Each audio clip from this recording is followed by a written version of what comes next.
प्रधानमंत्री क्यों बोले मुस्लिम पंक्चर बनाने पर आज मजबूर?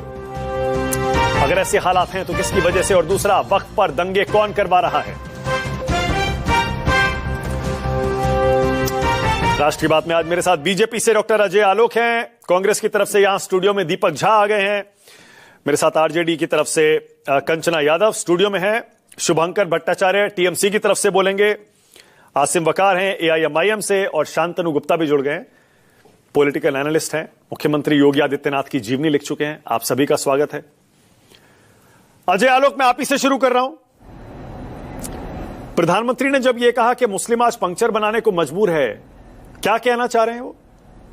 और ये वक्फ का उपयोग सही होता तो मुस्लिम पंक्चर नहीं बना रहे होते? समझ नहीं आया, मतलब मुझे कैसे। मानक, सबसे पहले आपको और आपके दर्शकों को बाबा साहब भीमराव अंबेडकर की जयंती की बहुत बहुत बधाई और शुभकामनाएं। और हमारा पूरा राष्ट्र उनको एक नायक की तरह देखता है। और आज बाबा साहब के संविधान की धज्जियां उड़ती हैं जब पहली बार 1954 में इस वक्फ एक्ट को पार्लियामेंट के एक्ट के थ्रू लाया गया, क्योंकि हमारा संविधान तो बहुत क्लियरली कहता है कि किसी को धार्मिक आधार पर हम भेदभाव कर ही नहीं सकते हैं। तो फिर यह वक्फ एक्ट आया कहां से 1954 में? Bye act of parliament. संविधान की तो धज्जियां यहीं पे उड़ा दी थी कांग्रेस पार्टी ने। इसकी और डिटेल में अगर गहराई जाना चाहेंगे तो बाबा साहब ने किताब लिखी थी कि what Gandhi's and Congress have done to the untouchables. ये पढ़ना आपके दर्शकों को बहुत जरूरी है, पढ़ें जरूर। What Gandhi's and Congress have done to the untouchables. जिस तरह से दलितों की हालत है आज की तारीख में, मुसलमानों की भी हालत कोई अच्छी नहीं है। पिछले 10 वर्षों में हमें एक सिग्निफिकेंट उपलब्धि की है कि जो उनकी शैक्षणिक स्थिति 63% थी विसर्विस अदर रिलीजन, आज वो बढ़ के 79.5% पे आए हैं। अभी भी 1-1.5% बाकी रिलीजन से कम है। उनकी आर्थिक और सोशल स्थिति यह है कि पसमानदा मुसलमान, जो मुसलमानों का 88% कॉन्स्टिट्यूट करता है आज की तारीख में, उसमें गरीबी रेखा से नीचे रहने वाले लोग 85% से ज्यादा हैं। सरकारी योजनाओं का लाभ लेने में आज की तारीख में मुसलमान 35% है, जबकि आबादी मात्र 15-16% है। लेकिन 35% सरकारी योजनाओं का लाभ, चाहे पीएम मुद्रा योजना हो, चाहे पीएम खाद्यान्न योजना हो, चाहे पीएम आवास योजना हो, स्टेट्स में या राज्यों में मुसलमान लाभ लेते हैं, लेकिन अभी भी बहुत पीछे है। इसके पीछे कौन जिम्मेदार है? हम तो 10 साल से हैं, इसके पहले 60 साल कौन थे? एक चारा बना के मुसलमानों को इस्तेमाल किया गया लगातार अपने वोट के लिए। 1975 में पहली बार 42nd अमेंडमेंट लगा के इस देश के संविधान की आत्मा मारी गई, सेकुलर घुसा के। ये अपीजमेंट की ही कोशिश थी। वक्फ बिल्कुल अपीजमेंट की ही कोशिश थी। 1954, 64, 95 और 2013 तक खैर माशाअल्लाह सुभान अल्लाह था, जिसका प्रधानमंत्री जिक्र कर रहे थे। लगातार अपीजमेंट आप करते गए, अपीजमेंट भी किया और साथ में मारा भी आपने मुसलमानों को वजम के। आसिफ साहब बताएंगे इमरजेंसी में कैसे फोर्स स्टेरिलाइजेशन कैंपेन इसी दिल्ली में चला था, और उस वक्त कितनी वक्फ की जमीनें हथिया ली गई थी कांग्रेस पार्टी के द्वारा, तुर्कमान गेट से लेकर हर जगह। किसको नहीं पता है? एक मुसलमान नेता बता दीजिए पूरे देश में, मैं चैलेंज के साथ कह रहा हूं, जिसने वक्फ की संपत्ति को कब्जा नहीं किया हो। लाइन से आपको लाइन मिल जाएगी। पटना आइए, गांधी मैदान दिखाता हूं वक्फ की संपत्तियों पे कितने हैं। Multi storeyed apartment. बैंगलोर चलिए, 5 स्टार होटल दिखाता हूं, चेन्नई में भी वही हाल है। और वकार साहब के तो नेता को बात ही नहीं कहना है, 6-6 मॉल चला रहे हैं भाई साहब। 3000 करोड़ से ऊपर की वक्फ की संपत्ति ऑन रिकॉर्ड पब्लिक डोमेन में है, मैं नहीं कह रहा हूं। लेकिन आम मुसलमान को क्या? आम मुसलमान को कुछ नहीं। आम मुसलमान को चारा बना के ठेल दिया जाता है। 12 साल के बच्चों को, 13 साल के बच्चों को भड़का के कि तुम्हारी जमीनें मुसलमानों की जमीनें ले लेंगी, इसलिए जाओ दंगा करो। और ये प्लान स्ट्रैटेजी के तहत मुर्शिदाबाद में किया गया, क्योंकि 12-13 साल के बच्चों को आप अरेस्ट नहीं कर सकते हैं, उनको आप बाल कानून के तहत अरेस्ट करेंगे। और उसके बाद टीएमसी के नेता इतने बेशरम हैं कि कुणाल घोष कहते हैं कि बीएसएफ बांग्लादेश से पकड़ के लाई थी 12-13 साल के लड़कों को, हिंसा करवाया, उसके बाद वापस उनको बांग्लादेश में भेज दिया। मतलब इस देश में क्या हो रहा है भाई? एक्सोडस हमने देखा है। इस्लामिक जिहादी जहां जहां बढ़ते हैं एक्सोडस करते हैं, इसमें आंख मूंदने की जरूरत नहीं है। कश्मीर में हमने देखा कि कैसे रालिब चालिब गालिब का नारा दे के कश्मीरी हिंदुओं को खदेड़ दिया गया। कैराना में हमने देखा है, संभल में हमने देखा है, आज वही मुर्शिदाबाद में देख रहे हैं। हिंदू फ्री जोन करो। जरा सोचिए मानक, यही मानसिकता अगर दूसरे रिलीजन में चली गई तो, कि मुस्लिम फ्री जोन करो, तब क्या होगा इस देश का? ये लोग देश बचाना चाहते हैं या देश तोड़ना चाहते हैं? मुसलमानों को चारा की तरह इस्तेमाल करके, क्योंकि उनकी पॉवर्टी का फायदा उठा के, उनको पैसे देके, उनको धर्म का लालच देके आप उनको इस्तेमाल कर रहे हैं चारा की तरह। आज वही प्रधानमंत्री ने इंगित किया कि मुस्लिम आज पंचर बनाने के लिए मजबूर हो गया है। आप और आपकी पार्टी बार बार 2013 के उस कानून में बदलाव का जिक्र कर रही है, कई हफ्तों से, महीनों से कर रही है, और मैं सबसे पूछता हूं और आपसे भी पूछूंगा, और मुझे उम्मीद है कि आप खरा खरा जवाब देंगे, खरा खरा, क्योंकि आप खरी खरी कहते भी हैं, खुल के बोलते हैं। 2013 में क्यों आपकी पार्टी ने सर्वसम्मति से फिर इस कानून को संसद में पास कराया था? 2013 में आपकी पार्टी विपक्ष में थी। माना खड़ी खड़ी बात बता रहा हूं, जेपीसी में ये बिल गया था, जेपीसी में विरोध किया, न्यूमेरिकल संख्या नहीं थी 2013 में, इसके अंत के सत्र में इसको पास करवाया गया था, जिसको कहते हैं कि ऑपोजिशन की चिंता के बिना इसे पास करवा लिया गया बहुमत के। आज उसी में जब हमने सुधार किया है तो मिर्ची क्यों लग रही है? आज अगर हम चाहते हैं कि एक बता दीजिए मुझे, यहां पे जितने पैनल में लोग बैठे हुए हैं, नहीं बहुमत हमारे पास नहीं था भाई 2013 में। नहीं, पर उसके अगेंस्ट वोट तो डाल सकते थे। बहुमत नहीं था, मात्र 118 सांसद थे। कोर्ट में, एक मिनट, कोर्ट में डाल, कोर्ट में 2014 में चुनाव आने वाले, अगेंस्ट संसद में वोटिंग को पास करके, वोटिंग में उसके अगेंस्ट वोट तो डाल ही सकते थे। उसका अगेंस्ट में, एक मिनट, वॉइस वोट से स्पीकर ने पास किया, असंवैधानिक कार्य था ये, प्रोटेस्ट लॉन्च किया गया था इस पर। आप लोकसभा की फाइंडिंग निकाल के देखिए। हम कभी भी ऐसा कानून पे समर्थन दे ही नहीं सकते हैं। अरे 1995 में जब नरसिम्हा राव समर्थन का बिल लेके आए थे इसमें संशोधन करने के लिए, जब यूजर बाय वर्क को बाकी एक्ट ऐड किया गया था, उस वक्त भी अटल बिहारी वाजपेयी ने कहा था कि सबसे काला चीज है ये जो देश में होने जा रहा है। ठीक है, मतलब एक तुष्टीकरण की एक सीमा होती है, उस सीमा को भी ये पार कर चुके हैं। ओके, अब आसिम वकार। और आज का वक्त, आज एक बात कह खत्म करता हूं। यहां पे बैठे हुए इंक्लूडिंग यू मानक, वक्त की एक संपत्ति बता दीजिए जिसमें एक अस्पताल या एक कॉलेज बना हो, हम लोग, मैं छोड़ दूंगा वक्त पे बात ही करना। वक्त एक प्योरली एडमिनिस्ट्रेटिव रिफॉर्म बिल है जिसको धर्म के साथ जोड़ा जा रहा है। ये क्यों नहीं समझा, हम लोग को समझाना है मुसलमानों को। वक्त का कोई मतलब नहीं है इस्लाम से या इस्लामिक धर्म से। मस्जिद किसी की नहीं छीनी जाएगी, दरगाह में कोई नहीं होगा, ईदगाह में कोई नहीं होगा। इसको जैसे संचालन कर रहे मुसलमान वैसे ही संचालन। ठीक है, ओके, काम करते हैं, पूरी एडमिनिस्ट्रेशन बॉडी बदल दी गई है। बहुत बढ़िया। आपकी चुनौती में आसिम वकार के सामने रख रहा हूं। आसिम वकार, वक्त की जमीन पर एक भी अस्पताल बता दीजिए। अजय आलोक कह रहे हैं मैं बहस में हार मान लूंगा, छोड़ दूंगा, बोलिए। देखिए, 15 मिनट आपने बुलवाया, इनसे 14 मिनट, और नॉन स्टॉप बजाय ऐसा लग रहा था कि डिबेट नहीं हो रही है। हम लोग दर्शक हैं और ये एक बहुत बड़े, एक देश के बहुत आला उनका लीडर है और ये भाषण दे रहे हैं। मैं शुरुआत करता हूं इनकी उस बात से जिसमें ने कहा कि ओवैसी साहब के ऊपर इन्होंने कहा कि एमआईएम के लीडर ओवैसी के पास 3000 एकड़ जमीन, 6 माल चल रहे हैं वक्त पर, 3000 करोड़, 3000 असल औलाद हैं। सुनिए, अगर आप असल औलाद हैं तो आपने कहा 6 माल चल रहे हैं, आप 3 के नाम बताइए कौन से मॉल हैं। और अगर आप नाम नहीं बता पाए यहां तो आप समझ लीजिएगा आप असल औलाद नहीं है। ऐसे मत बोलिए, क्यों ऐसी बात करते हैं? असल औलाद अपने आप पर रखिए, समझे ना, मुझे असल औलाद बताने की जरूरत नहीं है। जबान पे कंट्रोल रखिए। आरोप लगाया राजनीतिक, आप किसके औलाद हैं? मुगल के औलाद हैं सकते हैं। आसिम वकार प्लीज, मुगल के औलाद हैं, मर्यादा में प्लीज। आसिम वकार बोलिए। सर, जो मुझे बोलना था मैंने बोल दिया, और जहां तक आवाज पहुंचना थी पहुंच गई, और जिसके मिर्चें लगना थी लग गई। अब आगे सुनिएगा। आप यहाँ लग गई, मुगलों के औलाद की मिर्ची लग गई है। नगाड़े बजा बजा के बता रहे हैं, मुगलों के औलाद से मुझे मिर्ची नहीं लगती है। नगाड़े बजा बजा के, अरे सुनो मेरे भाई, तुमने बोला, हमने सुना, अब हम भाई कहां से हो गए भाई? आप मुगल की औलाद हैं, मैं हिंदू हूं। मोदी जी और अमित शाह कह रहे हैं, मोदी जी और अमित शाह कह रहे हैं कि वक्फ की जमीनें सुरक्षित हाथों में चली जाएंगी, सुरक्षित रहेंगी, कोई खतरा नहीं है, बिकेगी नहीं। सरकार की खुद की अपनी जमीनें तो सुरक्षित नहीं है।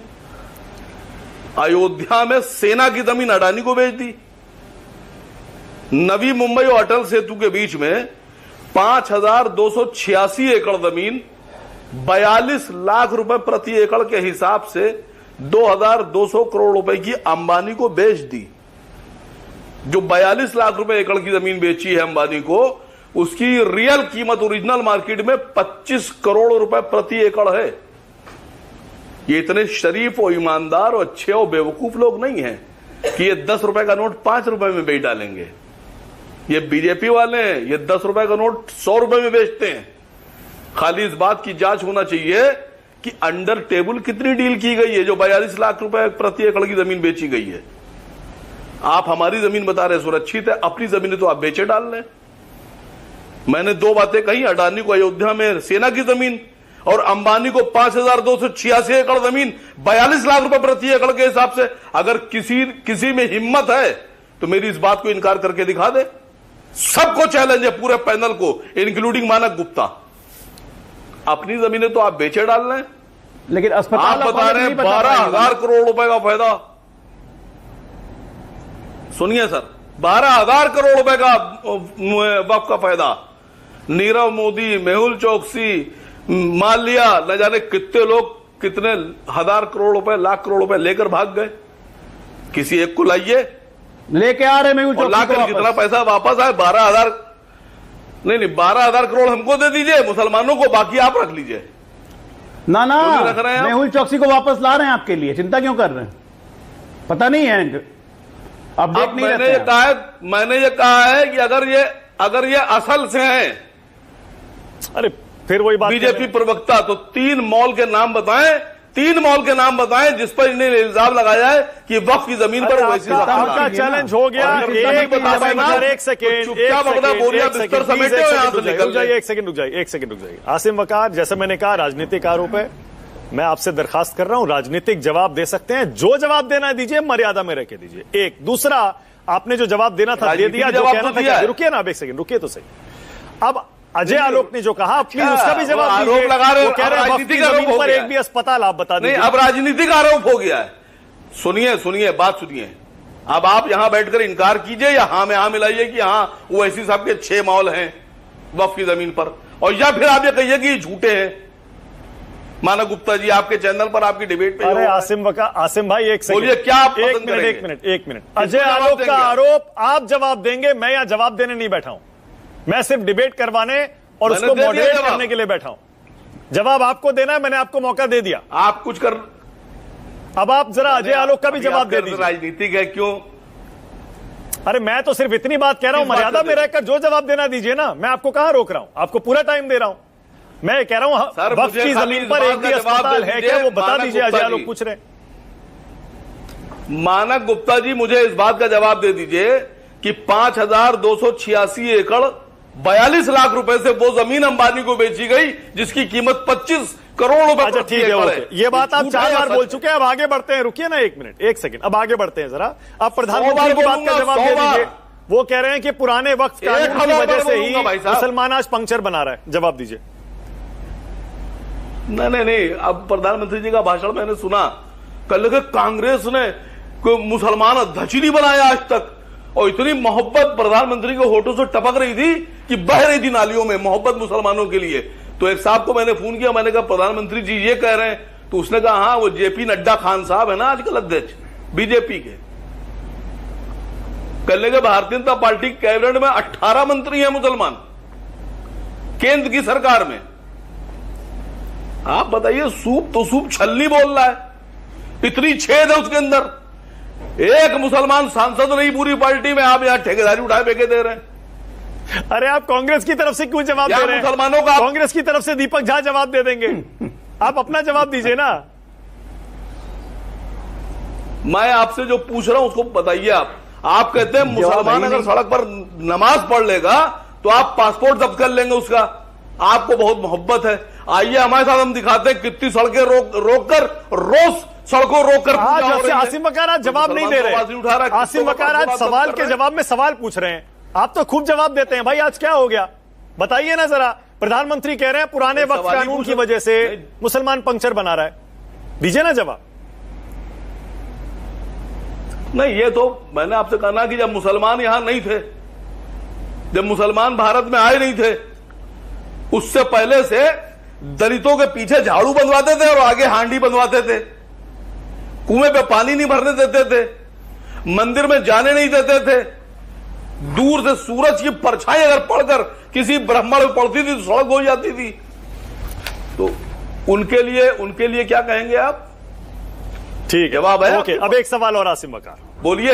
एक सवाल और, ओके, अब एक सवाल और। अब फिर ये भी बता दीजिए, बंगाल में दंगे कौन करवा रहा है? बीजेपी करवा रही है, ममता दीदी करवा रही है? नहीं, देखिए बंगाल में बीजेपी वर्सेस टीएमसी लड़ाई चल रही है, और यहां तो आप मानक गुप्ता जी बड़ी बड़ी बड़ी भाषण आप देते हैं टीवी पर बैठकर, मुसलमान ने यह कर दिया, इसका घर गिरा दो, उस पर बुलडोजर चला दो, उसको जेल भेज दो, उसका पासपोर्ट जब्त कर लो, है उसकी गाड़ी तोड़ दो।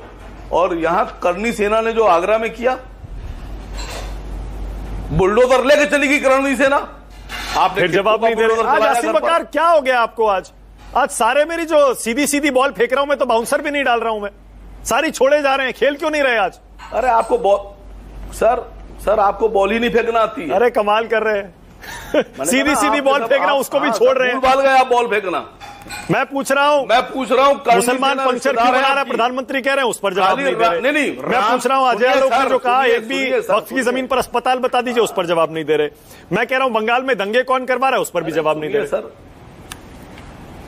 अरे मेरी बात तो सुन लीजिए, मेरी बात तो सुन लीजिए, मैं कहने जा रहा हूं रामजी लाल सुमन दलित हैं और उन्होंने जबान चला दी तो उनके घर पे बुलडोजर लेके पहुंच जाएंगे। और मान सिंह ने तलवार चला दी महाराणा प्रताप पे, तो वहां क्यों नहीं जाते हैं आप? वहां टुक टुक इसलिए नहीं जाते हैं। ठीक है, ओके। अजय आलोक जवाब दीजिए पहले आप। हिम्मत है तो जाइए। अजय आलोक पहले आप बोलिए। राजा वो कह रहे हैं ओवैसी जी के 3 मॉल्स का नाम बता दीजिए। कितने बड़े आप महाराणा हवा में आरोप मत लगाइए अजय आलोक। देखिए, मैं हवा में आरोप नहीं लगा रहा हूं, आपके दर्शक आराम से गूगल कर सकते हैं। मैंने ये आरोप नहीं लगाए हैं, ये आरोप लगाए हैं मुस्लिम संगठन के एक अध्यक्ष ने, चेयरमैन साहब ने, और बाकायदा बाहर हैदराबाद से आरोप लगाए। गूगल करे दर्शक, मिल जाएगा। मैं अपने तरफ से आरोप नहीं लगा रहा हूं। हाँ, एक बात बताए तो असीम साहब, सही में असली होंगे ना, और अगर सही में असदुद्दीन ओवैसी ने वक्फ की जमीन पे मॉल बनाई होगी ना, तो ये जो नए कानून पास हुए ना, उसके तहत सारे मॉल जब्त हो जाएंगे और उसके होने वाली आय आम गरीब मुसलमानों को जाएगी, न कि AIMM में। ये पक्का आपको वादा कर रहा हूं आज। तब देखिएगा असली और नकली कौन होता है। ठीक है, अभी तो उत्तर प्रदेश में जिला वाइज सर्वे शुरू हो गया है ना, लगता है उसी से परेशान हो गए आप। क्या कुछ कब्जा उब्जा करके बैठे हुए हैं? ओके, शुभंकर भट्टाचार्य किया हुआ है तो वापस कर दीजिए। शुभंकर भट्टाचार्य पहले बंगाल शुभंकर भट्टाचार्य। अजय आलोक कह रहे हैं वहां पर आप छोटे छोटे लड़कों को उतार रहे हैं, शुभंकर भट्टाचार्य, दंगा करवाने के लिए। अजय आलोक जी के पास तो शायद पूरे उन छोटे छोटे लड़कों की पूरी लिस्ट भी होगी, वो शायद यहाँ पे नाम भी पकड़ के बता देंगे। इनको दंगों की जानकारी बहुत ज्यादा है, उसमें इन्होंने PhD कर रखी है कि कैसे कहाँ पे दंगे भड़काए जाते हैं। तो अजय आलोक जी की बात को तो मैं तो नहीं नकार सकता। मैं असीम बकार जैसा मैं बहुत बड़ा नेता नहीं हूं कि मैं ये कह सकूं कि भाई अजय आलोक कौन सी चीज सच बोल रहे, कौन सी चीज। मैं तो हर बात को सच मानता हूं। मैं प्रधानमंत्री जी की भी हर बात को सच मानता हूं। कम से कम प्रधानमंत्री जी मान तो रहे कि पिछले 10 साल से भी मुसलमान पंचायत ही बना रहे हैं। इस बात को आज प्रधानमंत्री जी मान तो गए ना। तो मैं तो हर बात मानता हूं, हर बड़े नेता की हर बात आजकल मैं मानता हूं।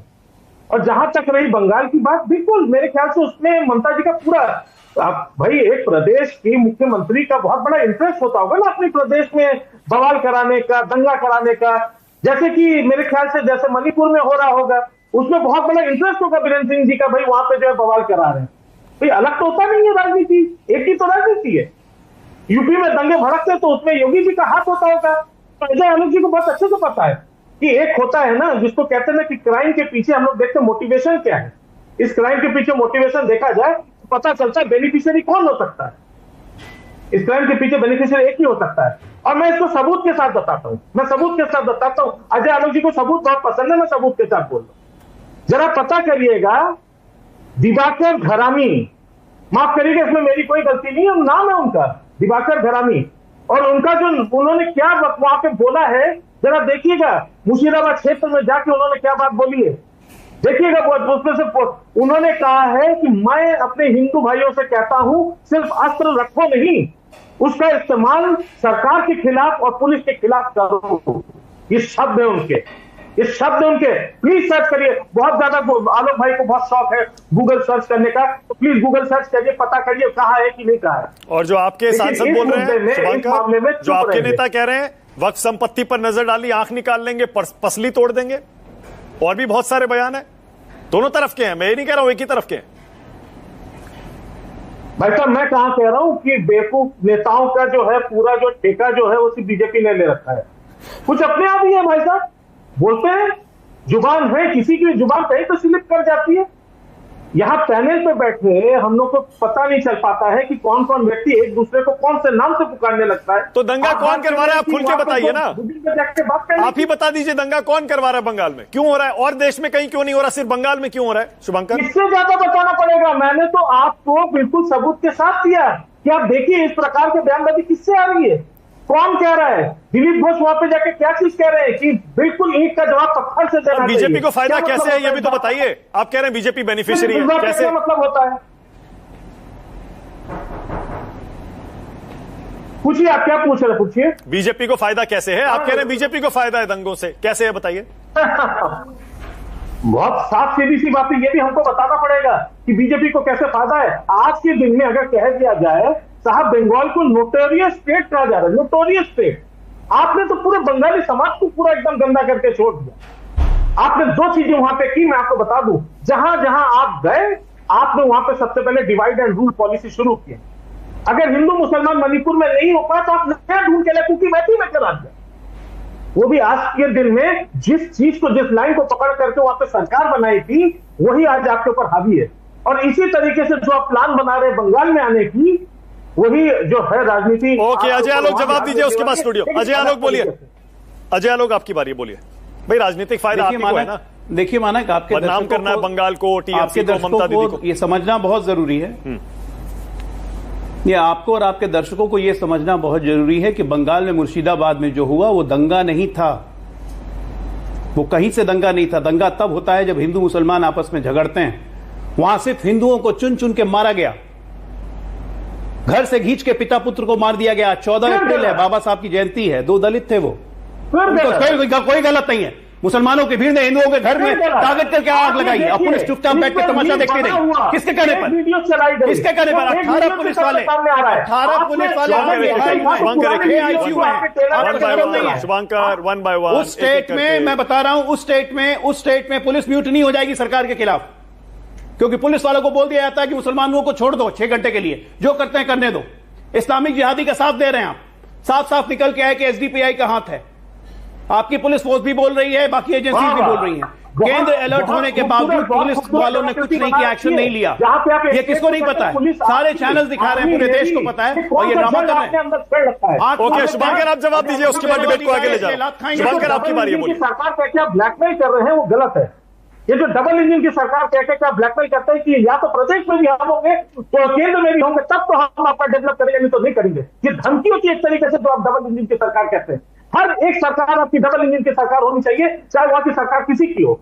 लेकिन आप मुझे एक प्रदेश बताएं जो कि आपके द्वारा अगर गवर्नमेंट नहीं किया जाता, बवाल नहीं कराए, जहां पे अपने दंगे नहीं कराए, जवाब दीजिए ना। एक सरकार बताइए। ये जो मरवाया हिंदुओं को स्टेट स्पॉन्सर्ड जेनोसाइड करवा रहे हैं, क्या जवाब है? जानते हैं आप बहुत अच्छी तरीके, तो मुझे बताने की जरूरत नहीं इस मामले में। स्टेट स्पॉन्सर्ड हिंदू जेनोसाइड आप करवा रहे बंगाल में।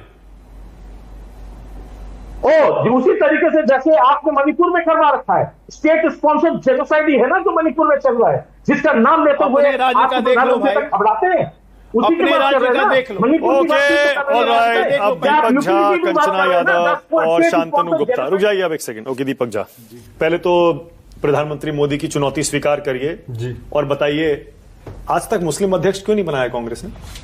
देखिए मानक जी, बड़ा अच्छा मुद्दा आज आपने उठा दिया कि कहते हैं ना, जिनके किरदार पे शैतान भी शर्मिंदा है वो भी आए हैं यहाँ करने नसीहत हमको। तो आज भाजपा की पोल खुद नरेंद्र मोदी जी खोल रहे हैं। कांग्रेस के जमाने में ऐसा था ना कि चाय वाला और भिखारी भी 30 देश घूम के आ जाता था, आपको पता है ना। यहाँ भिखारी भी विदेश घूमने जाते थे, और उसके बाद तो फिर जब वो मुख्यमंत्री बन जाता है भिखारी, तो उसको अमेरिका पासपोर्ट और वीजा भी नहीं देता था, वीजा नहीं देता था। ऐसे भिखारी थे, कमाल का था। दूसरी बात, भिखारी भिखारी चाय वाला अगर मुख्यमंत्री बन जाए और उसके हो जाए कि अमेरिका उसको प्रधानमंत्री, मैं प्रधानमंत्री की बात नहीं कर रहा, और मर्यादा के अंदर। ठीक है, सुनिए। अब आगे बात को बढ़ाते हैं। बात यह है कि इस देश में चाय तलना और पकोड़े तलना, चाय बनाना और पकोड़े तलना तो रोजगार हो जाता है। पंचर बनाना बेरोजगारी है।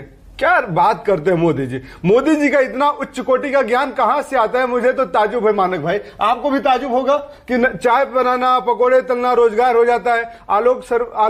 अजय आलोक की तो क्या ही बात करें, ये तो मुगलों की औलाद यहाँ पे बैठे बैठे आक्रांता बता रहे हैं। इनकी पार्टी में कुछ मुगल की औलाद है, उन मुगल की औलादों ने 2013 में वक्फ बिल का समर्थन किया था, अजय आलोक भाई नहीं समर्थन किया था। अब कहते हमारे पास नंबर नहीं था तो हमने समर्थन कर दिया। कमाल की बात करते भाई, 10 सांसद थे, 20 थे, 50 थे, जाके आप विरोध तो करते। और इस देश में आप जैसे माफी वीर क्या विरोध करेंगे, जिधर की गंगा बह रही है उधर डुबकी लगा लेते हैं। मानक भाई ये तो है इनकी हैसियत। तो चाय चलिए, पंक्चर वाले पर आप क्या कहना, पॉइंट क्या है आपका? पॉइंट है, आप कह रहे हैं कि चाय पकौड़े तलना तो रोजगार हो गया और पंक्चर लगाना बेरोजगारी। नरेंद्र मोदी जी बताएंगे सच है ना, पंक्चर लगाना कोई अच्छी चीज थोड़े है, मतलब उसमें कोई मतलब किसी का भला थोड़े हो रहा है जो वो कर रहा है। देखिए, पंक्चर बनाना और पकोड़े तलना दोनों रोजगार मजबूरी में करता है, मजबूरी में करता है ना। तो इनको बता दीजिए, नरेंद्र मोदी जी तक ये मैसेज पहुंचा दें कि चाय और पकोड़े की दुकान तलना मजबूरी में करता है। हमने जामिया मिलिया इस्लामिया बनाया, हमने अलीगढ़ मुस्लिम यूनिवर्सिटी बनाया,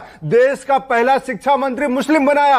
और क्या चाहिए भाई? भाजपा के पास कितने सांसद है जरा ये बता दे। मैं तो कहता हूं नरेंद्र मोदी जी का चौथा ज्ञान चक्षु खुल गया है। वो कह रहे कांग्रेस ने नहीं अध्यक्ष बनाया। सुनिए, भाजपा में मौका भी है, दस्तूर भी है, पहला मुस्लिम अध्यक्ष बना दे नरेंद्र मोदी। वो क्यों बनाएंगे? अरे बना देना, मुस्लिमों को इनकी इतनी फिक्र है, उनको मुस्लिम वोट नहीं देता, और बहुत सारे नेता कहते हैं उनको मुस्लिम वोट चाहिए भी नहीं, तो वो क्यों मुस्लिम अध्यक्ष बनाएंगे? ये कह रहे हैं ना कि आप कहते हैं आपको मुस्लिम वोट भी चाहिए और आप वक्फ कानून के समर्थन में भी खड़े हैं, इसीलिए वो आपको चैलेंज कर रहे हैं। मैंने तो भेदभाव की राजनीति करी नहीं, हमारे यहाँ योग्यता पे अध्यक्ष बनाए जाते हैं, बनते रहेंगे आगे भी। लेकिन नरेंद्र मोदी जी को मुस्लिमों की इतनी फिक्र हो गई ना, अचानक से उनकी अंतरात्मा जाग गई है ना, अंतरात्मा जाग गई तो बैठा दे अध्यक्ष पद पे मुस्लिम में। कांग्रेस क्या करेगी? कांग्रेस क्या नहीं करेगी? दीपक, ईमानदारी से एक बात जी, देखिए, मुझे बात करते हुए बिल्कुल अच्छा नहीं लग रहा, लेकिन करनी पड़ेगी आज, क्योंकि प्रधानमंत्री ने मुद्दा छेड़ दिया और आपने भी कह दिया कि पंक्चर लगाना बेरोजगारी नहीं है। जी, जब आप कहीं सड़क पर जाते हैं जी, कहीं भी जाते हैं, हाँ, और जितने भी आपने आज तक पंक्चर वाले देखे होंगे, आप मुझे बता दीजिए ज्यादातर कौन से होते हैं? मैं नहीं जानता कि मैं किसी का जाति और किसी का धर्म नहीं पूछता है। कोई पप्पू होता है, कोई मुन्नू होता है, कोई छोटू होता है, कोई बड़ा होता है, कोई किसी का कुछ भी नाम होता है भाई, पंचर वाले का, चाय वाले का, पकोड़े वाले का। मैं तो सीधी बात कहता हूं, चाय बनाना, चाय की दुकान चलाना, पकोड़े तलना रोजगार है तो पंचर बनाना क्यों रोजगार नहीं है भाई? सीधी बात, हाँ में ना, हाँ या ना। तो मतलब मुसलमानों की हालत ज्यादा खराब है बाकी धर्मों के मुकाबले, ये आप नहीं मानते? फैक्ट नहीं है? पिछले 10 सालों में सुनिए, पिछले 10 सालों में 15 लाख लोग देश छोड़ चुके हैं, भारतीय पासपोर्ट जमा कर दिए कि हमें नहीं चाहिए। क्या बात कर रहे हैं? तो क्या बड़े, क्या गरीब, क्या अमीर, पिछले 10 सालों में महंगाई की बात करते हैं, इसको आज मैं कहूंगा थथरई, बिहार की भाषा में बोलते हैं। तो बिहार के जो प्रवक्ता बैठे हुए ना, तो किस तरीके से थथरई करते हैं, महंगाई बेरोजगारी पे बात नहीं करेंगे, मुसलमानों की चिंता हो जाती है। 10 सालों में आप बता दीजिए ना, हिंदुओं के लिए कुछ भला कर दिए होते। मुसलमानों का तो आपको बड़ी हित है, बड़ी चिंता है कि वक्फ बोर्ड लाएंगे और फलाना ढिमका इनके लिए अच्छा कर देंगे। लेकिन आप बता दीजिए 2 करोड़ हिंदुओं को नौकरी क्यों नहीं दिए भैया? हिंदुओं से क्या विरोध था? 2 करोड़ नौकरी हिंदुओं को देते, 10-20 लाख नौकरी उसमें मुसलमानों को देते। और ये भी बता दीजिए, बंगाल में दंगे कौन करवा रहा है? देखिए, बंगाल में दंगे, मणिपुर में दंगे, गुना मध्य प्रदेश में दंगे, उत्तर प्रदेश महाराजगंज में दंगे, गुड़गांव में नूह में दंगे, जहां भी दंगे। देखिए, जहां जहां भाजपा वहां दंगा। भाजपा तो बाकी देश में क्यों नहीं हो रहा है? भाजपा सिर्फ बंगाल में क्यों हो रहा है? भाजपा दंगों की प्रयोगशाला। आप बताइए, अगर आज बंगाल में दंगे हो रहे हैं तो भाजपा क्या धृतराष्ट्र की सरकार बनी बैठी है? वहां पे लगा दीजिए राष्ट्रपति शासन। आप मांग कर रहे हैं? नहीं, मैं मांग नहीं कर रहा हूं, मोदी जी मांग कर रहे हैं कि नहीं मांग कर रहे? भाजपा मांग कर रही है कि नहीं मांग कर रही?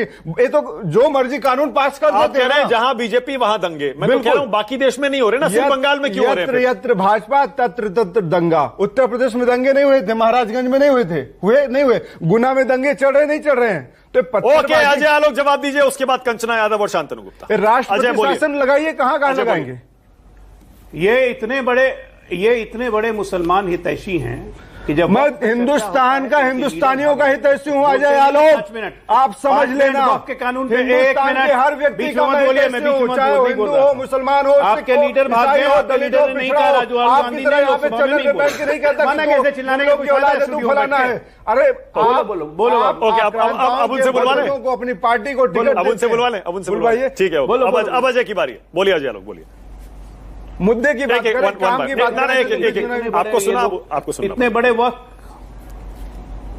इतने बड़े वक्फ के हितैषी हैं कि ऐसा हितैषी बने कि जब बोलने का वक्त आया तो वक्फ बिल पे नहीं बोले, न पुत्र बोले, या पुत्री तो खैर थी ही नहीं, और माता जी राज्यसभा में भी नहीं बोली हाँ वोट देने। बहुत मुसलमानों के हक वक्फ की बात कर रहे हैं, किस तरीके से शुरू किया है, उछलने लगे। माता जी में कोई दिक्कत नहीं है, माता जी क्या है, किस तरीके से माता जी में कोई दिक्कत, अगर माता जी ने उनको बोलने तो दीजिए, मैं आपको मौका दूंगा। ये लोग तो धरती फाड़ के पैदा होते हैं ना बीजेपी वाले, दीपक ये तो धरती फाड़ के मैं पैदा आपको हुए हैं। मौका दे दूंगा, एक एक करके बोलेंगे, दर्शक समझ पाएगा। अजय बोलिए। आज झारखंड में इनके एक मंत्री ने कहा कि हमें संविधान से पहले शरिया चाहिए। शाबाश। तो शरिया की तो वकालत थी जो वक्फ बोर्ड आया 1954 में, शरिया को वही खुश करने के लिए लाए थे ना। तमाम जो लॉ बना दिए संविधान से ऊपर वक्फ कर दिया, वो शरिया के कारण ही था ना। लेकिन जब शरिया करते रहते हैं भाई, तो 1975 में मुसलमानों को फोर्स स्टरलाइजेशन संजय गांधी ने क्यों करवाया था, जबरदस्ती नसबंदी क्यों करवाई थी, ये मुसलमानों को कभी जवाब दिया आपने? नहीं। गुजरात में 2002 के पहले लगभग 70 दंगे हुए थे, कांग्रेस का ही शासन था, क्यों होते थे, कभी जवाब दिया? नहीं। भागलपुर में मुसलमानों को कटवा दिया राजीव गांधी के आदेश पर, ये कंचना जी भी जानती हैं, ये सब जानते हैं, कभी मुसलमानों को जवाब दिया? नहीं। लेकिन मुस्लिम प्यार, भाईजान गजब। अरे आप लोगों ने भाईचारा बना के मुसलमानों को भी चारा बना दिया, हिंदुओं को तो आप कोई मानते ही नहीं थे अपना। अजय, दीपक की उस बात का जवाब दे दीजिए। वो कह रहे हैं कि आप पंक्चर लगाने वालों को हीन भावना से क्यों देख रहे हैं, जानबूझकर देख रहे हैं आप, क्योंकि वो मुसलमान है। हम पंचर लगाने वालों को, एक मिनट, हम किसी काम को हीन भावना से नहीं देखते हैं, पलट गए। लेकिन क्या पंचर लगाने वाले को अधिकार नहीं है कि इस देश में 70 साल में वो पढ़ लिख के आगे बढ़ सके? ये किसकी जिम्मेदारी थी? ये नरेंद्र मोदी की जिम्मेदारी थी 10 साल से। Okay, all right. 65 साल की अपनी कुछ जिम्मेदारी लेंगे ओके, या नहीं लेंगे? मैं थोड़ा पंक्चर पे ही आना चाहती हूँ। हाँ, ये चलिए कंचना। मैं अजय आलोक जी आपको पंक्चर ही करना चाहती हूँ। कारण ये है कि इस देश के मुसलमान सिर्फ पंक्चर लगाते हैं। आप आंकड़े कहाँ से लेकर आए भाई? वो तमाम तरह के बिजनेस में है। अगर इस देश के मुसलमान पंक्चर लगाते हैं और उनको एजुकेशन में जाना है, आंकड़े कहते हैं कि सबसे कम अगर एकेडमिया में हायर एजुकेशन में कोई कम्युनिटी है तो मुसलमान ही है। ये आंकड़े ही कहते हैं, सर्वे डेटा कहता है। और इसीलिए तो सच्चर कमेटी के रिकमेंडेशन के आधार पर मौलाना आजाद नेशनल फेलोशिप आया था। सर जी, किसने खत्म किया? आपने खत्म किया, क्योंकि आप चाहते थे कि इस देश का मुसलमान सिर्फ और सिर्फ पंक्चर लगाए। ये आपकी नियत है। आप ही बताइए, आप ही उनके साथ दुर्व्यवहार भी करेंगे, उनकी इकोनॉमी भी छीनेंगे और आप ही उनके शुभचिंतक भी होंगे। और इतने ही शुभचिंतक हैं तो जब 20,000 करोड़ रुपए माइनॉरिटी कमीशन से वक्फ बोर्ड ने मांगा था, तो एक भी रुपए क्यों अभी तक सरकार ने, माइनॉरिटी कमीशन ने नहीं दिया हॉस्पिटल खोलने का? हॉस्पिटल के बारे में पूछ रहे थे ना, आप कह रहे थे आप डिबेट छोड़कर चले जाएंगे। तो यही डीडीए ने एक रिपोर्ट डॉक्यूमेंट दिया है जिसमें इरविन हॉस्पिटल जो है वो वक्फ बोर्ड की जमीन पे डीडीए ने दिया हुआ है। और कोविड के समय में तमाम राज्यों में, मैं केरला की बात कर रही हूं, केरला में 1.6 हेक्टेयर जमीन पर वक्फ बोर्ड ने कहा कि हॉस्पिटल बनाया जाए, सरकार ने उसको मंजूरी नहीं दी, इसलिए वो नहीं बना। 560 बेड का। तो ऐसे तमाम उदाहरण मिल जाएंगे। थोड़े गूगल आप भी कर लिया करिए, सिर्फ मॉल गूगल मत क्या करिए। मॉल घूमने जाते हैं तो आपको सिर्फ मॉल ही दिखाई देता है, और भी चीजें गूगल करिए, थोड़ी सी जानकारी अपनी बढ़ाइए। और दंगे तो आपकी यूएसपी है सर। कर्नाटक में दंगे करवाएंगे, उसकी लपट बिहार तक आनी चाहिए, क्योंकि बिहार में चुनाव है। अभी देखते रहिए मानक जी, चुनाव आने तक भारतीय जनता पार्टी इस देश के तमाम राज्यों में दंगे करवाएगी। और ये मैं पूरे दावे के साथ कहती हूँ, और उसकी लपट बिहार तक पहुंचाएगी, क्योंकि बिहार में चुनाव आने वाला है। इनकी एक ही सिंगल यूएसपी है, काम धाम तो करते नहीं है, बातें बड़ी बड़ी करते हैं। ये हिंदू मुसलमान कर देना है, दंगे करा देना है, और हम सब बैठकर नेशनल टेलीविजन पे हिंदू और मुसलमान करते रहेंगे। और गरीब मुसलमानों की इतने हितैषी है सर, तो उसमें हिंदू क्यों ऐड किए? गरीब मुसलमान को मैंडेटरी कर देते ना। जो 12 मेंबर होंगे वो हिंदू हो सकते हैं। आपने ऐसा क्यों किया? कहते थे कि गरीब मुसलमान मैंडेटरी है बोर्ड में, क्योंकि हम गरीब मुसलमानों का भला करना चाहते हैं। कथनी कुछ और, कहनी कुछ और। ओके, अब वही सवाल आप भी ले लीजिए जो प्रधानमंत्री ने कांग्रेस को चैलेंज किया ना, आप क्यों नहीं अपना मुस्लिम अध्यक्ष बनाते? हमारा नेशनल जनरल सेक्रेटरी वो मुस्लिम रहे हैं। हाँ। हम हैं अभी भी, हम सबसे ज्यादा मुसलमान विधायक बनाते हैं, हम सबसे ज्यादा मुसलमान को कमीशन में देते हैं जब हम सरकार में आते हैं। ये कितनों को दिए बताएं? ये एक भी गिना दे? इनके पास तो नहीं है, लेकिन ये शांतनु मुस्कुरा रहे हैं तब से। नहीं, एक उदाहरण अभी लाएंगे जम्मू कश्मीर से, इनके पास है एक, तो वही उदाहरण उठा के फेंकते हैं। अच्छा, okay, 20 seconds Ajay Alok, 20 second उसके बाद शांतनु गुप्ता। हाँ बोलिए अजय। अरे मुझे पंचर कराने के चक्कर में खुद फूल गई मैडम, लेकिन मैं तो पंचर नहीं हुआ एनीवे। अब याद दिलाता हूं, कामेश्वर यादव भागलपुर दंगा का मेन एक्यूज किसके गोदी में बैठ के खेला? लालू यादव के, जिसने कम से कम 800 मुसलमानों का मैसेकर किया था भागलपुर दंगा, लालू यादव के। बिहार की गिन के बता रहा हूँ, गिन के 350 कब्रिस्तान की जमीन पर आरजेडी के लोग कब्जा करके ऑन रिकॉर्ड है। शांतनु बात करेंगे, शांतनु पहले यहीं से आइए, खा गए मुसलमानों को भी। ओके शांतनु यहीं से बताइए, ये मुस्लिम पंक्चर बनाते हैं, ये दीपक भी कह रहे हैं कि ये जानबूझकर आप मुसलमानों को फिर से टारगेट करने के लिए इस तरह के नैरेटिव सेट कर। देखिए, दो बातें। पहले तो सबको पता है नरेंद्र मोदी एक एस्ट्यूट पॉलिटिशियन है। उन्होंने बेसिकली चैनल में सबको और पूरी डिबेट में सबको कहने को मजबूर कर दिया मैं मुसलमान का ज्यादा बड़ा हितैषी हूं, और सारी पार्टियां जोर जोर से बोल रही हैं। अब पता नहीं उनको चुनाव में जब जाएंगे तो जो हिंदू वोटर हो वो क्या सोचेगा, सब चिल्ला चिल्ला के बोल रहे हैं मैंने मुसलमान के लिए कहता, मैंने मुसलमान के लिए कहता। देखिए, बड़ा तथ्य है, सच्चर कमेटी की रिपोर्ट आई मनमोहन सिंह के समय, उसने बताया कि मुसलमानों के आर्थिक आंकड़े और सारे आंकड़े, शैक्षणिक आंकड़े अच्छे नहीं, और मुसलमानों का वोट किसे मिल रहा है पिछले 70 साल? कांग्रेस को मिल रहा है। यानी मनमोहन सिंह की सच्चर कमेटी मरी, उसने कहा कि 70 साल में केवल वोट लिया है, काम आपने कुछ नहीं करा।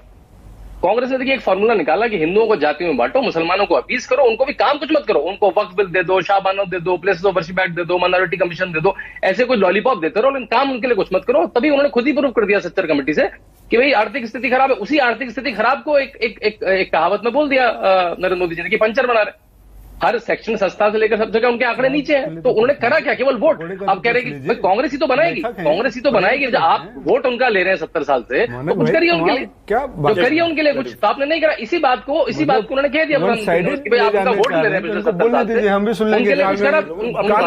अपनी बात कहना नहीं, भाषण सुनने नहीं आए। वैसे भी आपको पान की दुकान वाली बातें समझ में आएंगी, बातें आपकी समझ में भी नहीं आएंगी, तो कान बंदी रखिए तो अच्छा। जनता के भी आपने कान बंद रखे, तभी जनता की आवाज भी नहीं सुनाई दे रही आप जनता की आवाज। दूसरी बात, जब नरेंद्र मोदी या योगी आदित्यनाथ या कोई भाजपा सरकार जब हाईवे बनाती है उसमें सब चलता है, जब घर मिलते हैं तो सबको मिलते हैं, जब चूल्हा मिलता है तो सबको मिलता है, जब टॉयलेट मिलता है तो सबको मिलता है। तो नरेंद्र मोदी ने तो अपना पार्ट कर दिया। वो तो पूछ रहे तुम तो मुसलमानों के ठेकेदार हो, 70 साल से उनका 90% वोट लेके बैठे, तुमने क्यों नहीं करा, तुमने क्यों नहीं अपना अध्यक्ष बनाया? वो बात सीधी बात कह रहे हो। शांतनु, मतलब ये प्रधानमंत्री ने जो कहा, कंचना कह रही है कि इसका मतलब आप सिर्फ ये मुसलमानों को खराब लाइट में दिखाना चाहते हैं कि वो पंक्चर ही बनाता है, जबकि मुसलमानों में तो बहुत अच्छे अच्छे पढ़े लिखे लोग भी निकले, इतना कामयाब हुए अपने अपने फील्ड में। मैंने फिर उन्होंने सच्चर कमेटी की रिपोर्ट को, अगर आप में से सब लोग सच्चर कमेटी की रिपोर्ट को गलत मानते हैं तो मानते होंगे। मैं सच्चर कमेटी की रिपोर्ट क्या करेगी? आपके शैक्षिक आंकड़े, आपके जॉब के आंकड़े आपके नीचे हैं, समाज में इस तरह की व्यवस्था है, आप मदरसों में ज्यादा आ रहे हैं, आपका पर फैमिली ग्रोथ ज्यादा है, तो आपके शैक्षिक आंकड़े नीचे। इसी बात को उन्होंने पंचर बना रहे हैं, मतलब अधिकतर रूप से आपके आंकड़े नीचे हैं। आपके जो ठेकेदार थे, आपके जो पार्टियां आपके ठेकेदार थे, उन्होंने आपके लिए कुछ नहीं करा। अब ये बताइए कांग्रेस को ये चैलेंज करने का क्या मतलब है कि आप अपना मुस्लिम अध्यक्ष बनाइए? अरे भाई, अपने अंदर भी तो देखना चाहिए, कितने सांसद हैं, कितने एमएलए मुसलमान, बताइए कितने मुसलमानों को टिकट देती है बीजेपी? नहीं, बात मैंने तो कह दिया, उसका कहने का मतलब क्या है? आप 90-95% वोट लेके जा रहे हैं समाज का, तो कुछ करिए भी तो उसके लिए। भाजपा तो जहां से वोट मिलता है वो तो सब समावेशी हो रही है। अब उसे मुसलमान समाज का, भाई दोनों को सामने आना पड़ेगा। भाजपा ने तो मुस्लिम राष्ट्रीय मंच भी है संघ में, और यहाँ पे मुस्लिम मोर्चा भी है, लेकिन अगर वोट ही नहीं मिलेगा तो वो कैसे देंगे भाई? आप जिसको 90% वोट मिला, प्रश्न उसी से पूछा जाएगा ना। अगर भाजपा ओबीसी का नेता ना बनाए तब आप पूछेंगे उससे। मतलब बीजेपी को मुस्लिम वोट नहीं चाहिए ना, इसीलिए बीजेपी मुसलमानों को टिकट भी नहीं देती। नहीं, बिल्कुल ऐसा नहीं है। मेरे ख्याल से ऐसा नहीं, किसी को, कौन सी पार्टी को कोई वोट नहीं चाहिए होगा। अगर समाज में कोई भी 10-20% है तो किसी को वोट चाहिए होगा, लेकिन पिछले 70 साल से नहीं हुआ। मुस्लिम कैंडिडेट, बड़े मुस्लिम कैंडिडेट हार गए। आरिफ मोहम्मद खान जब भाजपा के टिकट से लड़े तो हार गए, इतना बड़ा नेता हार गया जो आज गवर्नर है एक जगह का। तो भाजपा ने देख लिया भाई जीतने की लड़ाई है। अब तो कांग्रेस गुजरात में 4 टिकट भी नहीं दे रही है सब। अब बोलिए आप देखिए, कांग्रेस ने देना बंद कर दिया। जिसको 90% वोट मिलता है, जैसे बताया ना, जिसको ज्यादा मुसलमान का वोट मिल रहा है, वो कह रहे हैं उन्हीं को तो बनाना पड़ेगा ना। देखिए, नरेंद्र मोदी जी का जो भाषण होता है ना, भाषण सुनने में मजेदार हो सकता है, लच्छेदार हो सकता है, अचारी पनीर होता है ना, वो अचार की तरह लगा के लपेट के नमक मिर्च लगा के बोलते हैं। तो नरेंद्र मोदी जी का भाषण सुनने में मजेदार हो सकता है, लेकिन काम की बातें कुछ नहीं होती हैं। कहते हैं ना, जंग में कत्ल सिपाही होंगे, सुर्खरू जिले इलाही होंगे। तो जब मुसलमानों की बात आई तो अभी शांतनु ने बोला कि यहाँ सारी पार्टियां, तो भाजपा बताया मुसलमानों की कितनी बड़ी हितैषी है। सच्चर कमेटी की जो बात करते, किसने बनाई थी सच्चर कमेटी भाई? और उस सच्चर कमेटी के उस बिहाफ पे आपने क्या काम किया पिछले 10 सालों में? बताइए ना। डॉक्टर जाकिर हुसैन इस देश के कौन थे? मुसलमान आगे बढ़ा कि नहीं बढ़ा। लेकिन आज आप मुसलमानों के लिए इस देश में क्या कर रहे हैं, 2 दर्जे की नागरिकता बोल रहे हैं, और यहाँ पे खुलेआम दूर क्यों जाना, आप यहीं पे बोल रहे तुम मुगलों की औलाद हो। अभी चैनल में डिबेट में बोला है। तो इतनी नफरत, और एक तरफ नरेंद्र मोदी जी का इतना हमदर्द दिखाना मेरे मुस्लिम नौजवान भाइयों बहनों। तो मुस्लिम नौजवान भाई बहन या मुगलों के औलाद है या आक्रांताओं की वंशज है क्या? नरेंद्र मोदी जी क्या कहना चाहते हैं, स्पष्ट कर दें और बता दीजिए कि चाय वाला पकौड़े वाला क्या है, हीन भावना है कि नहीं, हिंदुओं का आपने अपमान किया कि नहीं, इस देश के नागरिकों का अपमान किया कि नहीं, जिसको 5 किलो राशन देते हैं उनका अपमान करते हैं कि नहीं? अपमान करते हैं एक का, और दूसरे का पीठ थपथपा के ये लोग वोट की बैंक की राजनीति करते हैं। नहीं, ये शांतनु गुप्ता जी मुसलमानों के बन रहे हैं। मैं इनसे पूछ रही हूँ, क्या कभी पुरानी दिल्ली में वो लजीज खाना खाने नहीं गए हैं क्या? कौन चला रहे वो सब व्यवसाय? आप सिर्फ पंक्चर तक सीमित करो, कौन चला रहे? कानपुर में पूरी इंडस्ट्री थी मानव गुप्ता जी। ये वहां से बीजेपी जो है धीरे धीरे इंडस्ट्री को खत्म करते गई, दूसरी जगह शिफ्ट करते गई। फर्रुखाबाद चले जाइए, कपड़े का पूरा बुनते हैं उद्योग है पूरा। तो अलग अलग व्यवसायों में भी है, लेकिन एजुकेशन सिस्टम में ये ट्रूथ है, सच्चाई है कि बहुत पीछे है इस देश के मुसलमान। ये सच है, एजुकेशन में बहुत पीछे है, और इसीलिए सच्चर कमेटी की रिपोर्ट आई। उसकी वजह क्या है? तो उसकी वजह कई सारे हो सकते हैं। उसकी वजह, उसके पीछे पूरा रिसर्च है सच्चर कमेटी का। तब इन्होंने विरोध किया सच्चर कमेटी रिपोर्ट का, फिर 13 में इन्होंने सपोर्ट किया जब वक्त बिल पे। ओके, आसिम वकार मुझे लगता है इस पर बढ़िया बोल पाएंगे। जरा बताइए आसिम वकार, क्या मुसलमानों की जो आर्थिक और शैक्षणिक हालत है उसके लिए कौन जिम्मेदार है? सब जिम्मेदार है। ऐसा नहीं कि किसी विशेष व्यक्ति पे आरोप रखा जाएगा। जिसने सबसे ज्यादा हुकूमत की है वो सबसे ज्यादा जिम्मेदार है। इसमें कौन सी छुपी हुई बात है? लेकिन मसला यह है कि किसी ने हमको शैक्षिक तौर पे पीछे किया, किसी ने इकोनॉमिक तौर पे पीछे किया, और कोई आज उस कमजोरी का फायदा उठाकर, भाई आप कैसे सवाल पूछ सकते हैं जब आप खुद ये कहते हैं कि हम नमाज नहीं पढ़ने देंगे, सड़क पर पासपोर्ट जब्त कर लेंगे। जब आपकी पुलिस नमाजियों को लात मार रही है तो आप कैसे दूसरों से सवाल पूछ सकते हैं कि तुमने क्या किया? आप बात की गहराई को समझिए।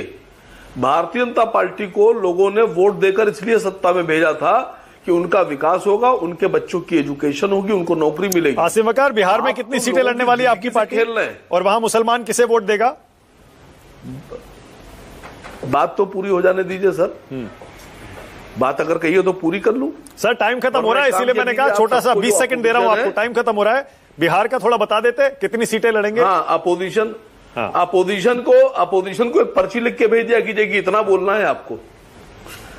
भारतीय जनता पार्टी हिंदुओं के बच्चों आपके लिए सारा सब गिरा देते हैं आपके लिए, और आपके लिए एक अलग से शो करते हैं 5 घंटे का। सिर्फ आसिम वकार बोलेंगे, जी खोल के बोलेंगे उसमें। अरे इसी पैनल में देख लीजिए, ऑपोजिशन के कितने लोग हैं आसिम वकार? कब बुला रहे हैं? ऑपोजिशन के इस पैनल में कितने लोग बैठे हैं? कब बुला रहे हैं सर? मैं आने अरे पहले मुझे बताइए, अगर गिनती आपकी ठीक ठाक है, और मैं मानता हूं कि ठीक ठाक है, कितने लोग हैं इस पैनल में ऑपोजिशन के? हवाई आरोप लगा के सिर्फ वायरल होने का जो ये शौक चल गया है ना आजकल कुछ लोगों को, बड़ा खराब है भाई। कांग्रेस, आरजेडी, टीएमसी, आसिम वकार, और उधर से सिर्फ अजय आलोक और शांतनु गुप्ता। कमाल है आसिम वकार। नहीं, आपके दिमाग में फितूर घुस गया है कि हम वायरल होने के 4 प्रवक्ता एक तरफ के बैठा दिए और 2 एक तरफ के। ये तो आपकी नाइंसाफी हुई ना सरकार। वही तो कह रहा हूं मैं। आसिम वकार फिर भी कह रहे हैं कि नहीं, विपक्ष के प्रति ये गलत रवैया। कमाल कर रहे हैं भाई, 4 लोग बैठे हुए हैं। आलोक से इतनी दुश्मनी क्यों निकाल रहे हैं? सरकार के साथ इतनी दुश्मनी क्यों निकाल रहे हैं भाई? अकेले आसिम वकार बोलिए, बिहार पर बोल के जाइए। आज मुसलमान किसे वोट देगा बिहार चुनाव में? तो वो तो इलेक्शन आने दीजिए, वो हमारे राष्ट्रीय अध्यक्ष तय करेंगे हम कितनी सीट लड़ाएंगे। लेकिन मसला ये है कि भारतीय जनता पार्टी के कहने पर जितने लोग तलवार उठाकर दंगा कर रहे हैं, उनके खिलाफ जो एफआईआर हो रही है, अगली सरकारों में उन बच्चों का क्या होगा? वो जो बच्चे 10 सेकंड अभी अजय आलोक 20 सेकंड, टाइम खत्म हो रही है। अगली सरकारों में उन बच्चों का क्या होगा? मानक बस ये बता रहा हूं कि ये दंगे, फिर मैं कह रहा हूं दंगे नहीं हो रहे हैं। मऊ में, गुना में भी मस्जिद से बाहर निकल के तलवार लहराते हुए लोगों को दौड़ाया गया, और इसलिए गिरफ्तारियां हो रही हैं। हमें अभी हम लोग बात कर रहे हैं, आपके स्क्रीन पे चल रहा है कि 24 परगना में भी हिंसा भड़क गई, पुलिस वालों की जीपें फूंक दी गई और पुलिस पे पथराव किया गया, मारा गया, गोलियां चलाई गई। शुभंकर भट्टाचार्य को बहुत मजा आ रहा होगा। वे मार्क कर लीजिए, ये आग जो आप लगा रहे हैं ना, ये आप तक पहुंचेगी। West Bengal is on the verge of police mutiny. Police का विद्रोह हो जाएगा। शुभांकर 10 सेकंड, शुभांकर 10 सेकंड जल्दी से शुभांकर बढ़ा रहे हैं। मैं एक एक करके मैं जरूर बताता चाहूंगा। एक तो शांतनु जी से सीखा कि अगली बार से मैं भी राजनीतिक विश्लेषक होकर बैठना चाहूंगा, जहां पे मैं एक पत्थर होकर बात कर सकूं। दूसरी बात, अजय आलोक जी ने कहा कि बंगाल में अब वहां पे पुलिस म्यूटनी होने वाली है। अजय आलोक जी का ये जो थ्रेट है, इसको बहुत सीरियसली लिया जाना चाहिए। अपने पुलिस वालों को मरवा रहे हैं आप। थ्रेट जो है बंगाल को दे डाला है। 24 परगना अभी देखिए स्क्रीन पे चल रहा है। 24 परगना में हिंसा भड़क गई है, कौन जिम्मेदार है? नेशनल चैनल पर दिया है और मुझे पुलिस वालों को मारा जा रहा है, पुलिस की गाड़ियां बिल्कुल खुल जा खत्म हो रही गया है। है। Thank you so much. Last की बात में आ जाने के लिए बहुत बहुत धन्यवाद। छोटा सा ब्रेक ले रहा हूं, खबरें जारी है। राष्ट्र की बात प्रेजेंटेड बाय पतंजलि दंत कांति टूथपेस्ट, कंप्लीट ओरल हेल्थ का सच। को powered by Panasonic. Unlock the future trusted AC for smart homes.